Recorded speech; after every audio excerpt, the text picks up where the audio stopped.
কৃষ্ণ যাদবায় নমো, যাদবায় মাধবায় কেশবায় নমো।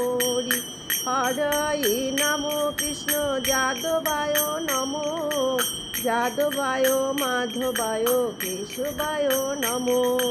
গোপাল গোবিন্দ রাম শ্রী মধুসূদন, গিরিধারী গোপীনাথ মদন মোহন। শ্রী চৈতন্য নিত্যানন্দ শ্রী অদ্বৈত সীতা, হরি গুরু বৈষ্ণব ভাগবত গীতা। শ্রীরূপ সনাতন ভক্ত রঘুনাথ, শ্রীজীব গোপাল ভট্ট দাস রঘুনাথ। এই ছয় গোসাই করি চরণ বন্দন, যাহা হইতে বিঘ্ন নাশ অভীষ্ট পূরণ। এই ছয় গোসাই যার মুই তার দাস, তা সবার পদ রেণু মোর পঞ্চগ্রাস।